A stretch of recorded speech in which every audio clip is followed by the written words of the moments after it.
विदर्भ न्यूजची big breaking news. Rashtrawadi काँग्रेसचे प्रवक्ते नितेश कराळे यांनी अडविल्या मुरुम वाहून नेणाऱ्या अनेक गाड्या। पंतप्रधान नरेंद्र मोदी यांच्या सभास्थळी टाकला जात आहे मुरुम।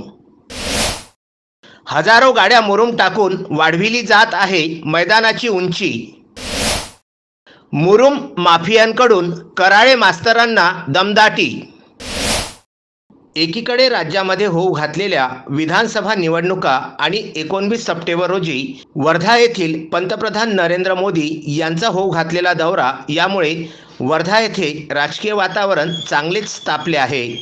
अवैध आणि विना रॉयल्टी हजारो गाड्या मुरुम सभास्थळी आणून टाकला जात असल्याने खदखद मास्तर म्हणून परिचित असणाऱ्या नितेश कराळे या राष्ट्रवादी काँग्रेसच्या प्रवक्त्यांनी रस्त्यामध्ये गाड्या अडविल्या आहेत। पंतप्रधान नरेंद्र मोदी येणार असल्यामुळे भव्य मैदानाची सफाई आणि त्याची उंची वाढविण्यासाठी प्रशासन चांगलेच कामाला लागलेले आहे।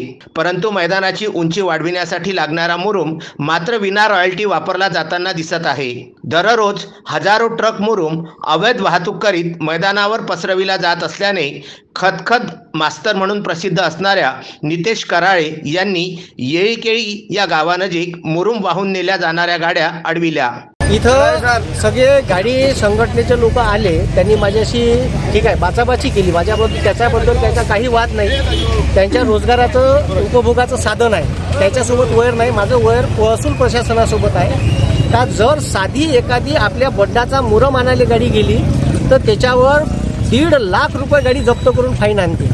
आम्ही साध्या म्हणजे कलेक्टरले कितीतरी निवेदन केले का आम्हाला पांदन रस्ते बांधून द्या, पण मोदीच्या सभेसाठी इल्लिगली गाड्या भरू चालल्या। ह्या सगळ्या गाड्या इल्लिगली भरून चालल्या मागून आणि याच्यापाशी रॉयल्टी नव्हती। आता जेव्हा मी गाड्या अडवल्या तर यानं वेवर रॉयल्ट्या फाडून दिल्या आणि ह्या रॉयल्ट्या वेवर फाडून दिल्या, त्याची टाईमसुद्धा त्याच्यात टाकलेला नाही आहे आणि चालान फाडत असते आणि त्याच्या QR कोडवरून डाटा तिथून येत असते। म्हणजे जिथून तिथून गाडी निघाली तिथं रॉयल्टीची पावती देते, हे इथं वेवर दिली ठीक आहे। आणि पहिली गोष्ट म्हणजे याच्यात जे काही रोजगार यांना प्राप्त झाले याच्याची आपला काहीच वैर नाही, पण काही गाड्यापाशी लायसन्स नाही आहे, काही गाड्यापाशी ठीक आहे एक्सपायर झालेल्या गाड्या आहे आणि या गाड्यानं ॲक्सिडेंट झाला, एखाद्याचा जीव गेला, त्याला जबाबदार कोण राहील नेमकी।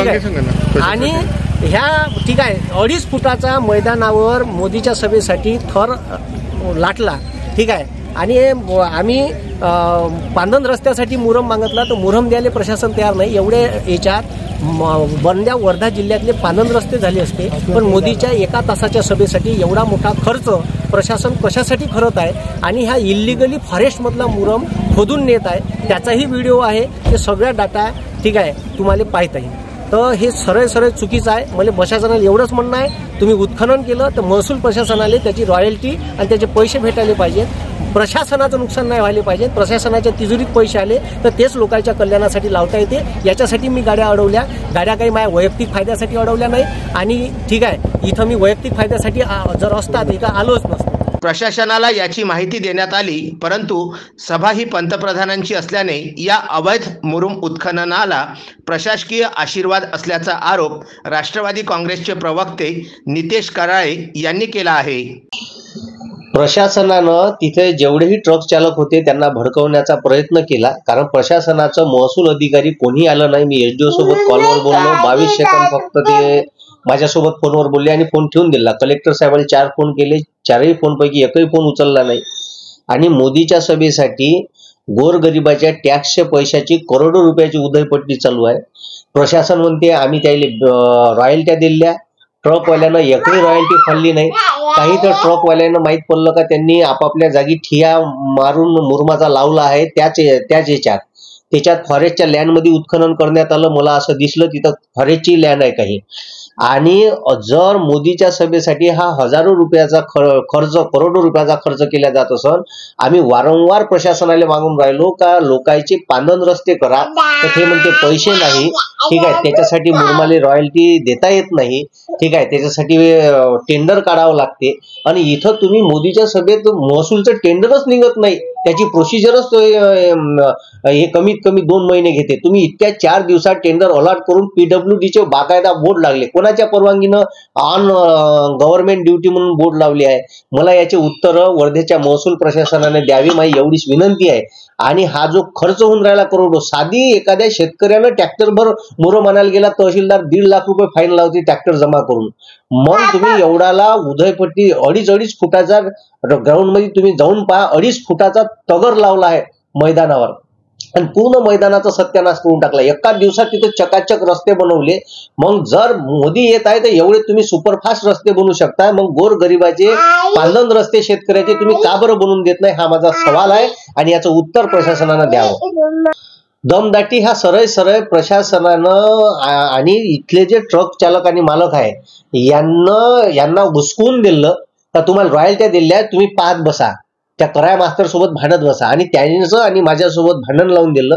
त्याच्यासोबत माझा काही वैर नाही. मी त्यांना 10 वेळा सांगू का, इथं महसूल अधिकारी ते म्हणत होते आमचे ट्रक कशासाठी अडवले, ठीक आहे. त्याच्यामुळे मी त्यांना म्हणत होतो, समजून सांगत होतो, तर ते माझ्या अंगावर येत होते. त्यांनी माझ्या अंगावर आले, धक्काबुक्की केली, इथं मला बोकडबाकड सुद्धा केलं हाताला, ठीक आहे. तर हे सगळं असं करणं चुकीचं आहे. माझं त्याच्याशी काहीच वैर नाही, ठीक आहे. त्यांना भडकून देऊन माझ्यावर, ठीक आहे, हल्ला करण्याचा प्रयत्न केला त्यांनी आणि जीवे मारण्याची धमकी दिली का तुम्हाला पाहून घेईन असं देईन. पण माझा त्याचा काही वैर नाही. माझं प्रशासनाशी वैर होतं का प्रशासनानं एवढा मोठा महसूल आणि एवढा मोठा इल्लिगली मुरम आणण्याची परवानगी दिली कशी आणि बिना रॉयल्टीच्या गाड्या आल्या कशा? कारण मी आता ITI टाकणार आहे आणि पूर्ण हिशोब त्यांना मागणार आहे का तुमची गाडी किती वाजता आली आणि तुम्ही खरंच रॉयल्टीनं तिथं मुरम आणला का, आणि त्याचं ऑडिट म्हणजे ग्राउंडवर जेवढाही मुरम टाकला त्याचं लांबी रुंदी उंची मोजून त्याचं ऑडिट करण्यात यावं आणि तेवढ्या गाड्याच्या खरंच रॉयल्ट्या फाडल्या का याचा मी हिशोब घेणार. अश्विन शाह, विदर्भ न्यूज, वर्धा.